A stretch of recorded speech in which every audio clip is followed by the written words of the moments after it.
રામ જય જય રામ, શ્રી રામ જય જય રામ, શ્રી રામ જય જય રામ, સચ્ચિદાનંદ ભગવાન કી જય.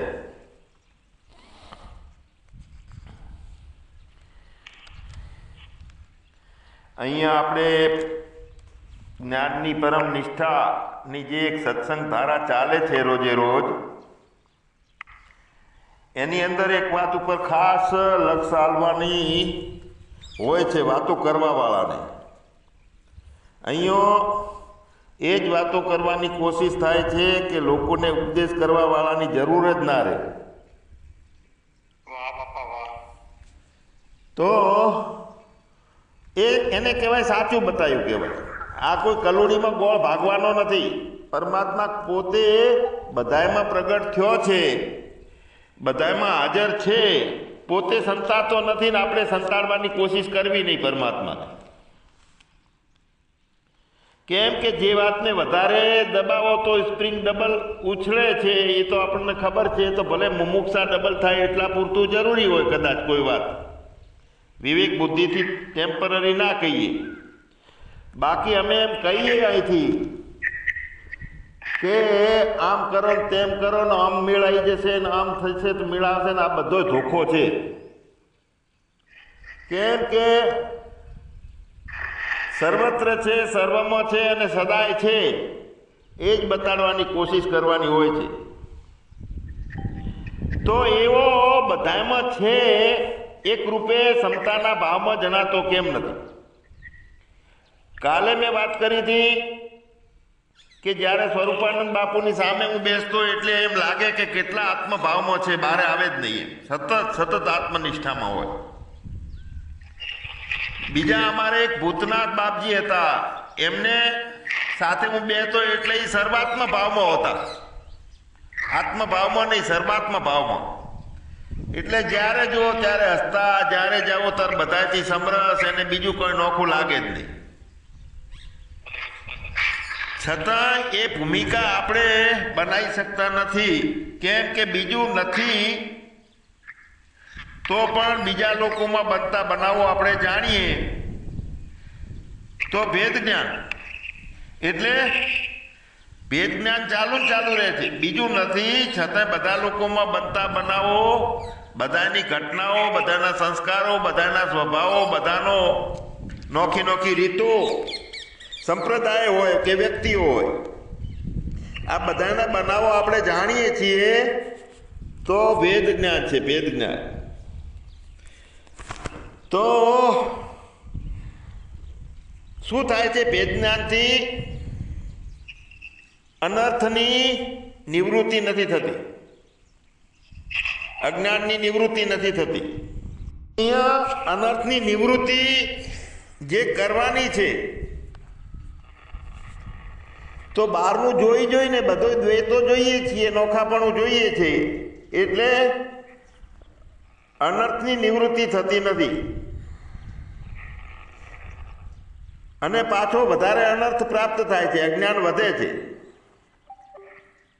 તો અજ્ઞાન ના આવવું એનો મતલબ એ થયો કે અદ્વૈતતા હોવી, બે પણ ના આવવું, ક્યાંય બીજું દેખાય નહીં. જ્યાં જોવું ત્યાં કૃષ્ણ કનૈયો રામ રંગીલો. તો એક સરસ મજાનું સૂત્ર હતું, પૂજ્ય દાદા કહેતા કે એક બાપ છે, એની અંદર આપણે એક બાપના દીકરા છીએ તો ભાઈચારો સારો રહે. પરમાત્મા આપણો બાપ અને આપણે બધા એના દીકરા, તો અંદરો અંદર નોખું શું કેમ દેખાય, બીજું કઈ શું કેમ દેખાય? હવે પ્રથમ ભગવાનને જગત રૂપે આપણે જોતા હતા, એના બદલે હવે જગતને ભગવાન રૂપે આપણું જોવાનું ચાલુ થવું જોઈએ. જગતને ભગવાનને જગત રૂપે જોતા હતા, એ પણ ભૂલ હતી. કારણ કે ભગવાન કોઈ રૂપે નથી, બધું ભગવાન રૂપે છે. જગતને ભગવાન રૂપે દેખાય છે હવે, અને તે સાચું છે. આપણે જ્ઞાનની છઠ્ઠી ભૂમિકામાં એક પદાર્થ અભાવીની કહેતા હતા કે જ્યાં કોઈ પદાર્થ નહીં, અને તે નિષ્ઠા એક પરમ નિષ્ઠાની એક દશા છે કે એમાં કોઈ પદાર્થો પેસે નહીં. તો કોઈ બહારના દ્વૈત જે ત્રિપુટીઓ પેસે નહીં, તે નિષ્ઠા દ્રઢ થાય તો પરમાત્મા જેવો છે તેવો અભેદ દેખાય, બધામાં દેખાય એક રૂપે.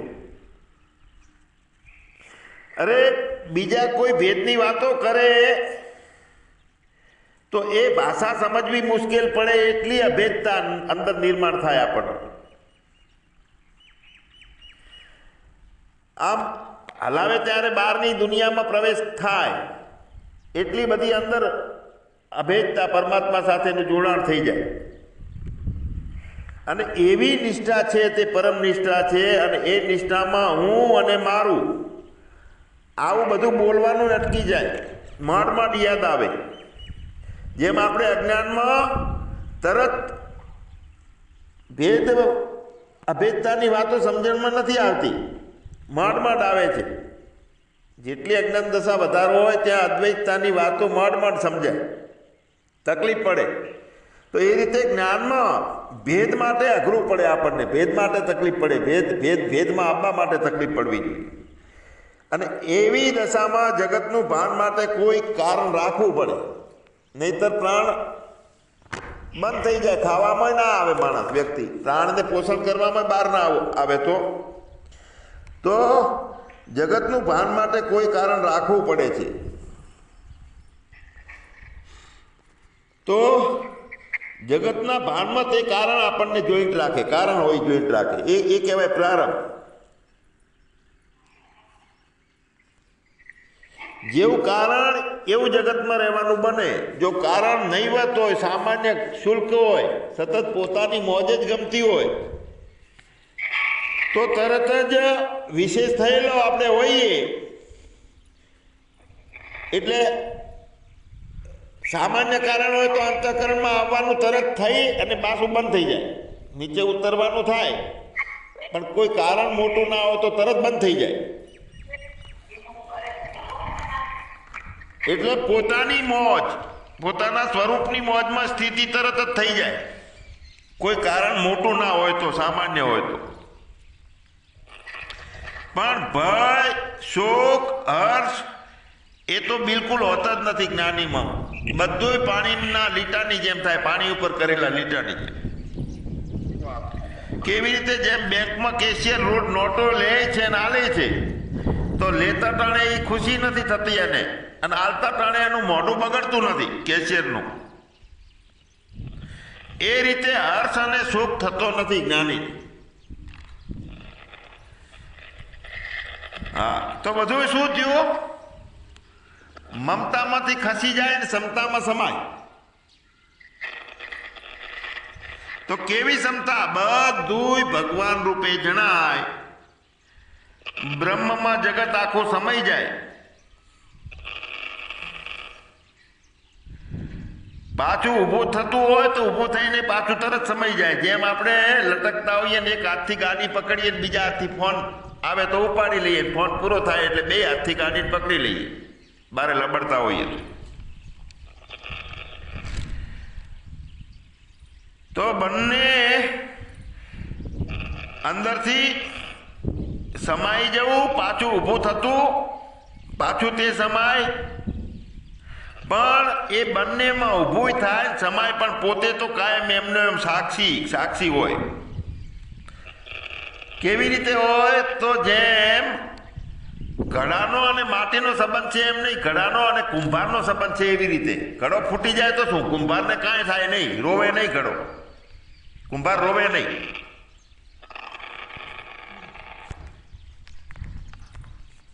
ઘડો ફૂટી જાય તો કુંભારને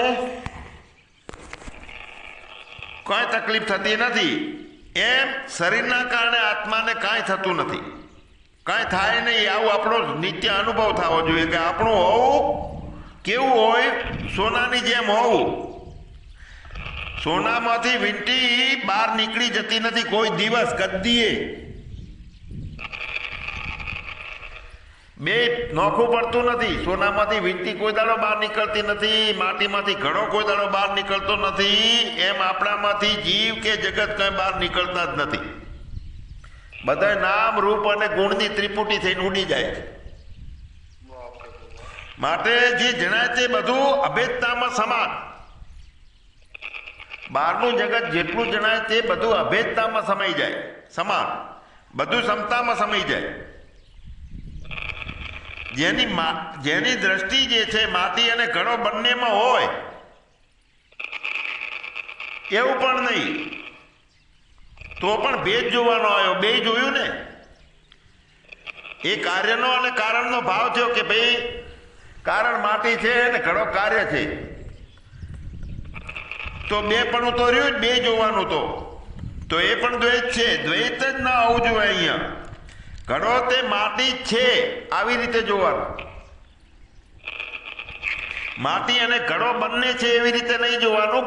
નિશ્ચયથી જોવાનું કે ઘડો તે જ માટી જ છે, એક જ છે, બીજું કોઈ છે જ નહીં, બે છે જ નહીં.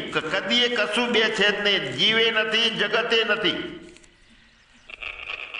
એક જ પરમાત્મા છે. મતલબ સ્વરૂપથી બીજાની કોઈ પ્રતીતિ નથી, આકારથી, રૂપથી કે નામથી. એવો અત્યંત અભાવ કે નામ રૂપ ગુણની ત્રિપુટી પેસી શકતી નથી. તો નિત્ય અત્યંત અભાવ થઈ ગયેલો હોય તો જેનો અભાવ નથી થતો એ કાયમી બની જાય છે. તે અદ્વૈતતા.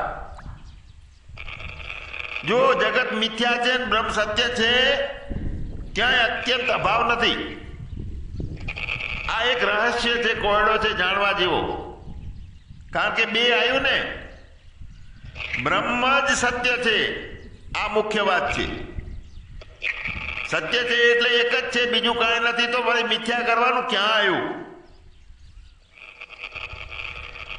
જેના હોવાથી જે હોય તેને અન્વય ભાવ કહેવામાં આવ્યો છે. જેના હોવાથી જે હોય, સોનાના હોવાથી વીંટી હોય તો એ અન્વય છે, વીંટી. અને જે ન હોવાથી જે ન હોય તે વ્યતિરેક ભાવ. સ્વ સ્વરૂપે અપરિત્યાગેન અન્ય ભાસમાન તે વિવર્ત ભાવ. વિવર્ત એટલે વચ્ચે છે કે વીજળી જ રોશની બની છે, સૂર્ય જ અજવાળું બન્યું છે, માટી જ ઘડો બન્યો છે. બે ભાવ રહે તે વિવર્ત ભાવ છે. અને સ્વ સ્વરૂપે અપરિત્યાગેન, પરિત્યાગેન અન્ય ભાસમાનીતિ પરિણામ. એની વિગતવાર પછી વાતો કરો. અહીંયા આપણે વ્યતિરેક ભાવ થાય છે કે જે ન હોવાથી જે ન હોય. અન્વય ભાવ એ છે કે જેના હોવાથી જે હોય તે અન્વય ભાવ. તો બ્રહ્મ ન હોય એવું છે નહીં. તો જેના હોવાથી જે હોય અને જે હોય તે બધું જેના રૂપે હોય. આ વાતને સમજવાની. જેના હોવાથી જે હોય, પરમાત્માની સત્તા હોવાથી જગત હોય, જે હોય, અને જે હોય તે જગત હોય તે બધું જેના રૂપે હોય એટલે પરમાત્મા રૂપે હોય. જેના હોવાથી જે હોય અને જે હોય તે બધું જેના રૂપે હોય એટલે જગત બ્રહ્મમય છે. અને તો તે નિષ્ઠાથી બીજા બધા સિદ્ધાંતો અને બધા પ્રપંચો બધા બોધો બધું ઉડી જાય છે. પોતાનું પ્રાગટ્યનું દર્શન ચાલુ રહે છે. બસ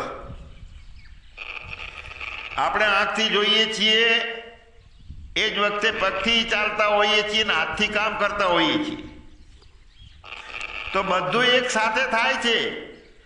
તો એ વખતે એવું તો થતું નથી ને કે હાથ કામ કરે છે એ વખતે પગ શું કેમ દોડતો હશે ને આખું જોવાનું કેમ બંધ કરતી નથી? કેમ કે એક જ ની અંદર બધા છે એટલે બે પણ ઊભું થતું નથી. આપણને આંખ નોખી, પગ નોખા અને હાથ નોખા એવું જણાય છે કાર્યભાવથી. પણ હોવાના ભાવમાં બાકી બધું મારું છે, મારામાં જ છે. એટલે કોઈ ભેદ થતો નથી કે એ આંખ તું જોવાનું બંધ કર, કામ હરખી રીતે દોડતા નથી એવું ફરિયાદ નથી કરતા આપણે. નોખું નથી કાંઈ. એવું કોને લાગે છે કે એક જોવાવાળાને? તો મારામાં છે એવું શરીરના અલગ અલગ અંગો નોખા નથી પડતા, તો જગત આખું મારામાં કરી લો ને ભાઈ.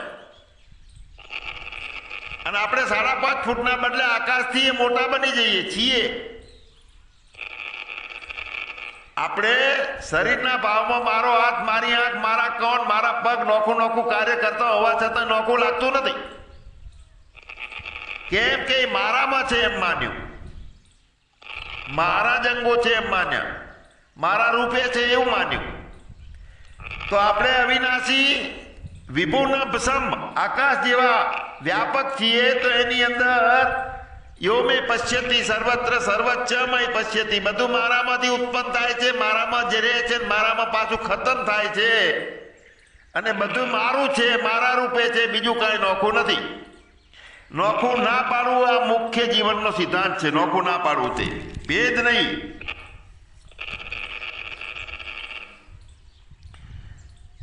તો અહીંયા બેપણું છે એ ક્યાં થાય ભેદ? જરૂરિયાત મુજબ ઉપયોગી હોય ત્યાં ભેદ થાય. એકબીજાની જરૂરિયાત હોય, એકબીજાને ઉપયોગી થતું હોય ત્યાં સામાન્ય ભેદ ઉપરથી રાખતો હોય, બાકી પ્રેમમાં ભેદ હોતો નથી કોઈ. બહારની એકતા સારી રીતે રહે, ક્યારેક આંતરિક એકતાથી જ બહારની એકતા થાય. આપણી આંતરિક એકતા નથી, મતલબ આપણે બારે બધું દોડીએ છીએ, નોખું લાગે છે, દુઃખી છીએ એવું લાગે છે. બહારની એકતાથી કોઈ મેળ નથી ખાતો, આંતરિક એકતા જોઈએ. આપણે કહીએ છીએ કે બહાર નોખું દેખાય છે. જો આપણા ઘરમાં 2 જણ હોઈએ છીએ તો નોખા નોખા સંસ્કાર હોય છે, નોખી નોખી રીત હોય છે, નોખી નોખી આદત હોય છે, નોખું નોખું ગમવું હોય છે, નોખું નોખું શરીરની શક્તિનો ભાવ હોય છે, બધું ભેદવાળું હોય છે. અને બધું નોખું નોખું હોવા છતાંય જો પ્રેમ હોય, મુખ્ય લક્ષ્ય આપણું પ્રેમ ઉપર હોય, મુખ્ય દ્રષ્ટિ પ્રેમ ઉપર હોય, તો એનું કાંઈ નોખું છે એ આપણને નડતું નથી. નોખી આદત હોય, નોખો સંસ્કાર હોય, નોખું ગમતું હોય, નોખી પદ્ધતિ હોય, તો વ્યક્ત થાય કે ભાઈ આવી રીતે નહીં, ખાટલો આમ રાખવો છે, પૂર્વમાં મને આમ ગમે છે, પણ આમ કેમ રાખ્યો? જો પ્રેમ હોય છે, અંદર એકબીજા ઉપર સ્નેહ હોય છે, મારા જ પિતાના સંતાનો છે અથવા બધે કનૈયો છે, આવો પ્રેમ હોય તો નોખું નોખું છે એ કાંઈ કોઈને નડતું નથી. ઝઘડો શેનો છે કે પ્રેમ નથી, વ્યાપકતા જાણી નહીં, ભેદ રાખ્યો, નોખું દેખાય છે તો એનો નિવેડો લાવવાનો છે. પ્રેમમાં ભેદ પડી ગયા છે. ઉપરથી પ્રેમ ને ખુશામત હોય, જરૂરિયાત હોય, એટલે અંદરથી પ્રેમ ના હોય, બેપણું ભાળવાનું ચાલુ, એને કહેવાય પ્રેમ નથી. એટલે બહારની એકતા નથી, પ્રેમમાં ભેદ પડી ગયા. એટલે પ્રેમ ઓછો વધારે હોય તો ખટપટ ઊભી થાય છે 2 વ્યક્તિઓ વચ્ચે. એક ગમે છે અને એક નથી ગમતો, અથવા મારા ઉપયોગમાં આવશે એટલે લાવો ને એમની ખુશામત કરી લઉં, વચ્ચે નડે નહીં આપણને. આ બધો ઉપરનો પ્રેમ એ બધો ખટપટ ઊભો કરે. મિલન તે એકતા છે. તો કોનાથી મિલન કરવાનું? લક્ષ્યથી મિલન કરવાનું છે, પ્રેમથી મિલન કરવાનું છે. પ્રેમ એક અલગ વસ્તુ છે કે જેની અંદર આપણે બધા એમાં મળી જાય. 2 પ્રેમનું મિલન, નોખાપણાનું મિલન, દ્વૈત ભાવનું મિલન કરવાનું છે, 2 શરીરનું નહીં.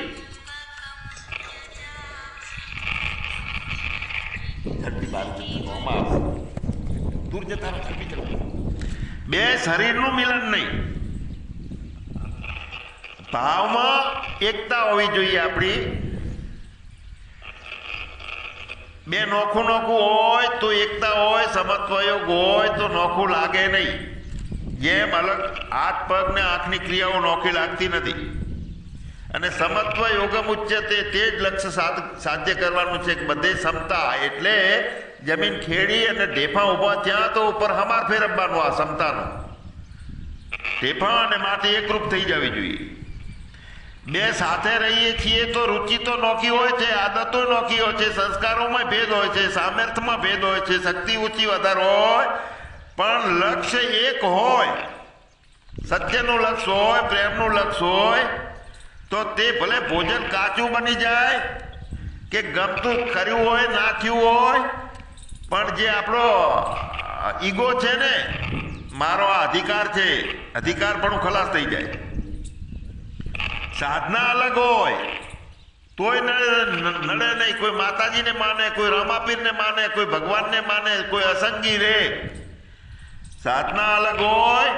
છતાં પણ જો લક્ષ્ય એક હોય કયું લક્ષ્ય કે જે એકમ નિત્યમ વિમલમ અચલમ સર્વથી સાક્ષીભૂતમ ભાવાતીતમ ત્રિગુણ રહિતમ સદગુરુ ત્વમ નમામી એટલે નમામી એટલે બીજું કાંઈ જ નહીં એકની સત્તા માન્ય એક જ માન્ય બીજું કોઈ લક્ષ્ય નહીં અને બીજું કોઈ લક્ષ્ય નથી અને બધા એક પિતાના સંતાન છે આને કહેવાય પ્રેમ તો કોઈ કોઈનો ડખોય નથી ખટપટે નથી પ્રપંચે નથી બધા જ પરમાત્મા રૂપે માનવાના બધાનો સ્વીકાર કોઈનો અસ્વીકાર નહીં એટલે અમને બાપુજી કહેતા કે કાં તો બધું લઈ લો ને કાં તો બધું આપી દો બધું જો લઈ લઈએ છીએ તો આપણે આત્મભાવમાં રહીએ છીએ ને બધું આપી દઈએ છીએ તો સર્વાત્મ ભાવમાં થઈ જઈએ છીએ એક છે આત્મ જ્ઞાન એક છે બ્રહ્મ જ્ઞાન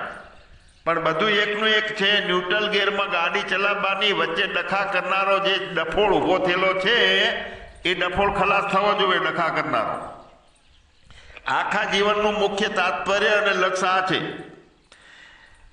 જ્ઞાન પૂર્ણ પ્રાગટ્ય નથી થતું કોનું કરવું છે ભાઈ હાજરા હજુ સાક્ષાત છીએ ચેતન જ છીએ બીજું કાંઈ દેખાતું નથી એવી એક અવિરત નિત્ય ધારા એક રસ અંદર બહાર એક રસ જો ચેતન ભરપૂર એ અનુભવ લેનારો અનુભવ થાય છે અને અનુભવમાં જેટલું જેટલું ઊભું કરેલું છે બધું એક રૂપે થઈ જાય સચ્ચિદાનંદ ભગવાનની જય